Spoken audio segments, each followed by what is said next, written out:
Hello and welcome to the channel Let's Learn Electronics. It's been more than an year that we have uploaded a video on this channel, but better late than never.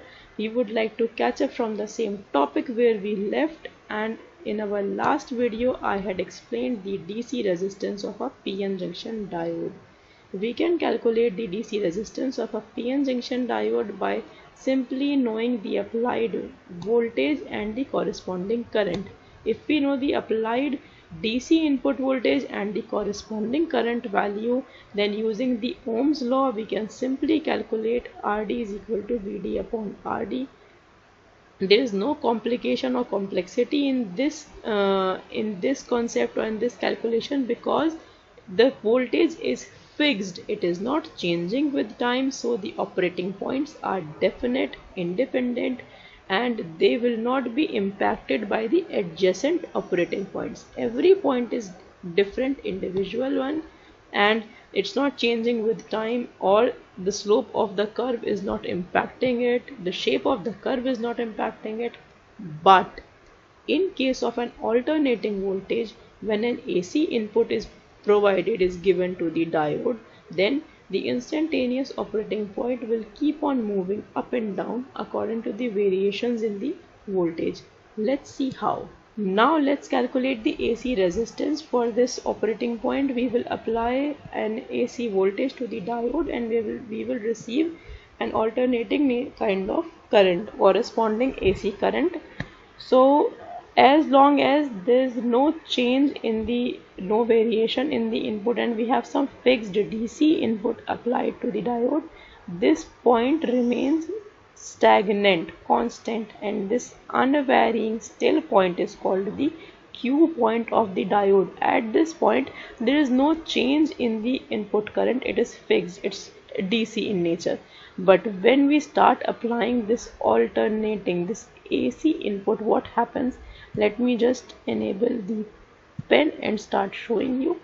This AC input has started increasing and it reaches to its positive peak. Then it starts falling down and reaches to its negative peak. What happens to this Q point? Just look at this variation. It starts reciprocating, it starts moving up and down, up and down.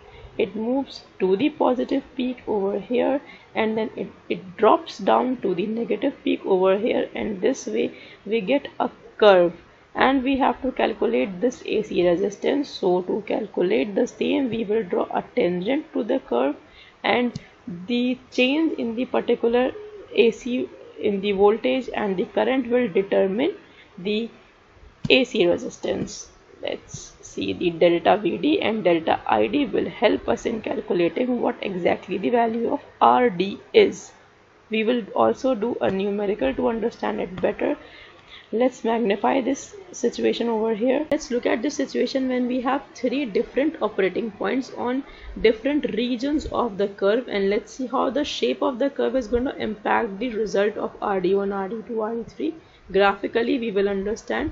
This green part is on the most gradual slope of the curve, then the blue operating point is on the moderate slope of the curve, and the red operating point is on the most steep part of the region of the curve. So all these operating points will keep on reciprocating up and down as per the variations in the alternating voltage. Then let's graphically understand how the resistance varies according to the shape. Here we have a significant value of this peak, but as you can see, less current is flowing in the diode. Then for this V2, a very less amount and higher current is flowing. Great. And in this steeper portion, okay, very less voltage and a good amount of current. So what exactly resistance is? We apply more input voltage and we request the PN junction diode, please allow current to flow, but it's saying no, I have high resistance, I won't let current flow in the device. Then in this region. A little less voltage, moderate value, more current is flowing.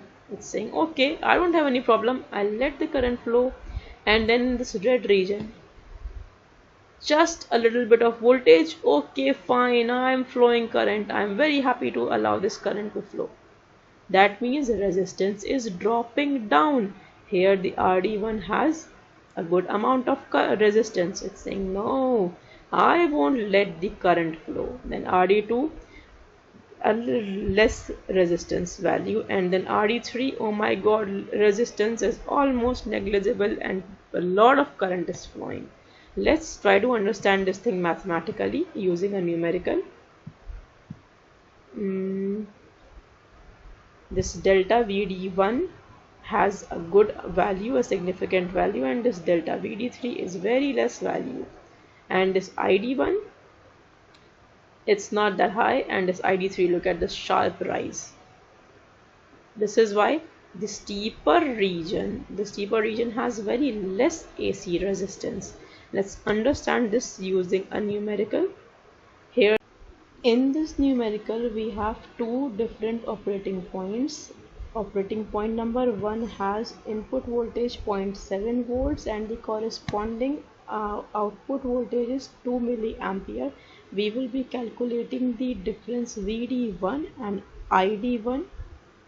So the peak over here is 0.76 volts and the negative peak here is 0.65 volts. We have calculated the delta VD1.